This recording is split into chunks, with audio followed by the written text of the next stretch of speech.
ओम श्री परमात्मने नमः। श्रीमद् भागवत रसामृत श्री रामचंद्र डोंगरे जी महाराज द्वारा रचित भागवत रहस्य का नया संस्करण।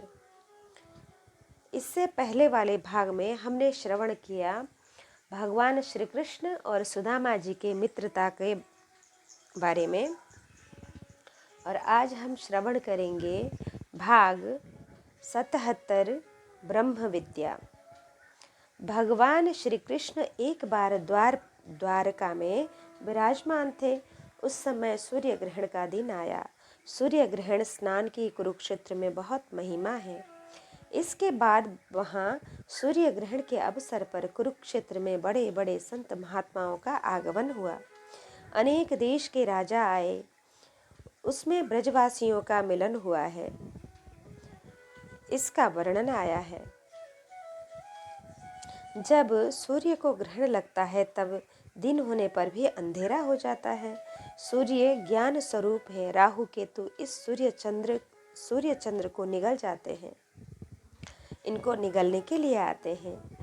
इसी को ग्रहण कहा जाता है। जब ज्ञान किसी अज्ञान से ढक जाता है तब स्नान करो और ध्यान के साथ जप करो। ग्रहण के समय कोई दूसरा काम नहीं करना चाहिए। ग्रहण में जो जप किया जाता है उसका 1000 गुना फल मिलता है। इसलिए जब जब ज्ञान अज्ञान से ढक जाए तब तब स्नान करके ध्यान और जप करो। सब लोग यह जानते हैं कि सच बोलना चाहिए, किंतु अपने लाभ के लिए मनुष्य झट झूठ बोल देता है। यहाँ मनुष्य का ज्ञान अज्ञान से ढक जाता है। यही ग्रहण का स्वरूप है। सूर्य ग्रहण की विशेष महिमा है। सूर्य नारायण बुद्धि के मालिक देव हैं। वसुदेव जी ने उस समय जो यज्ञ किया है उस अवसर का वर्णन मिलता है। भगवान श्री कृष्ण माता पिता को वंदन करने के लिए आए हैं। उस समय उन्होंने माता देवकी जी और पिता वसुदेव जी से पूछा है कि आपकी क्या इच्छा है। वासना पुनर्जन्म का कारण बनती है। वसुदेव जी ने कहा है कि मेरी अंतिम परीक्षा सफल हो, यही एकमात्र इच्छा है। मानव जीवन में अंतिम परीक्षा मरण है। जिसका मरण सुधरा उसका जीवन सुधर गया, उसका जीवन मंगलमय बन गया। जिसका जीवन मंगलमय होता है उसका मरण भी मंगलमय ही होता है। मनुष्य अपने जीवन में ऐसे पाप करता है कि भगवान को भी उसे क्षमा करने की इच्छा नहीं होती। वे ही पाप मरण बिगाड़ते हैं। भगवान के नाम का जप करते करते जो उनकी कथा सुनता है उनका पाप भस्मीभूत हो जाता है। जो कथा सुनता है उसका नया जन्म होता है। इस प्रकार कथा नव जीवन देती है। इसलिए कथा सुनने के बाद कभी पाप ना करो। यह पाप ही मरण बिगाड़ता है। वसुदेव जी ने कहा, मेरा मरण मंगलमय बने, यही मेरी इच्छा है। श्री कृष्ण जी देवकी जी से पूछते हैं, माता आपकी क्या इच्छा है। देवकी जी ने कहा कि कंस राजा ने मेरी जिन 6 संतानों को मार डाला है उन्हें एक बार फिर देखने की इच्छा है। इस वासना की बलिहारी है। देवकी जी श्री कृष्ण की माता हैं। श्री कृष्ण का दर्शन करने पर भी देवकी जी के मन में अपने मरे हुए बालकों को देखने की इच्छा हो रही है। वासना का विवेक से नाश करो और मन को बारंबार समझाओ कि तूने संसार का कोई सुख बाकी नहीं रखा। तूने उसे अनेक बार भोगा है। भोग से क्षणिक सुख मिलता है और त्याग में अनंत शांति मिलती है। भगवान श्री कृष्ण पाताल में जाते हैं। वहां से उन बालकों को ले आते हैं और देव की माँ के सामने उपस्थित कर पूछते हैं कि माँ अब तेरी क्या इच्छा है। यह सुनकर माँ कहती है कि अब मेरी कोई इच्छा नहीं है। अब एक ही इच्छा है कि मेरा मरण सुधरे। श्री कृष्ण ने अपने माता पिता को तत्व ज्ञान का उपदेश दिया है। आगे उसी कथा का वर्णन है। इसके बाद सुभद्रा जी के विवाह का वर्णन है। आपने जगन्नाथ जी के मंदिर में देखा होगा कि श्री कृष्ण और बलराम जी के मध्य में सुभद्रा जी हैं। भद्र शब्द का अर्थ है कल्याण। कल्याण करने वाले विद्या का नाम ही सुभद्रा है। सच्ची विद्या वही है जो जन्म मरण के संकट से छुड़ाती है और प्रभु में प्रेम जागृत करती है। सुभद्रा ब्रह्म विद्या है जो श्री कृष्ण बलराम के बीच में विराजित है। बलराम ब्रह्म शब्द ब्रह्म के स्वरूप है और श्री कृष्ण पर ब्रह्म है। जो शब्द ब्रह्म पर ब्रह्म की उपासना करता है उसकी बुद्धि में ब्रह्म विद्या स्फुरित होती है। प्रभु ने अर्जुन को सुभद्रा जी का दान दिया है। इसके बाद भगवान मिथिला नगरी में श्रुतदेव ब्राह्मण और राजा बहुलाश्व जनक के घर पधारते हैं। उस कथा का वर्णन किया गया है। इसके बाद वेद स्तुति की कथा है। सभी वेद परमात्मा की स्तुति करते हैं। परमात्मा निर्गुण निर्विकार निराकार और सगुण साकार भी है। परमात्मा निर्गुण निराकार और सगुण साकार भी है। तुम निर्गुण निराकार का अनुभव करो और सगुण साकार परमात्मा के साथ प्रीति करो। जो निर्गुण निराकार परमात्मा का अनुभव करता है उसका पाप कट जाता है। साधारण मनुष्य जब पाप करता है तब ऐसा समझता है कि यहाँ भगवान नहीं है, परंतु यह उसकी भूल है। जैसे राजा तो राजमहल में रहता है, परंतु उसकी सत्ता उसके राज्य के अणु परमाणु में व्याप्त रहती है। राज सत्ता निराकार है। सत्ता आंख को नहीं दिखाई देती।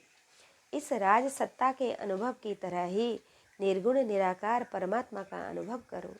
किसी धनवान आदमी की मोटर बहुत तेजी से जा रही हो और सिपाही हाथ ऊंचा करे तो मोटर उसे खड़ी करनी पड़ती है। कदाचित उसके मन में यह विचार आता है कि मैं ऐसे अनेक सिपाहियों को नौकर रख सकता हूँ। यह बात सत्य है। सिपाही को मान देना सिपाही के पीछे छिपी हुई राज सत्ता को मान देना है। सत्ता निराकार होती है, परंतु वह सत्ता जिसकी होती है वह राजा साकार है। सत्ता का कोई रंग नहीं और आकार नहीं होता, फिर भी वह राज सत्ता है। जिस प्रकार राज सत्ता को मानते हो उसी प्रकार परमात्मा की सत्ता को भी मानो। ऐसी कोई जगह नहीं है जहाँ भगवान विराजमान न हो। सगुण साकार परमात्मा के साथ प्रेम करने से वासना का विनाश होता है। इस संसार में जितने आकार हैं वे सभी माया से बने हैं, इसलिए संसार के किसी भी आकार का चिंतन करने अथवा उनके साथ प्रीति करने से मन में विकार ही उत्पन्न होता है। इसलिए इन सब से बचने के लिए सगुण साकार और निर्गुण निराकार दोनों रूपों से भगवान का दर्शन करो।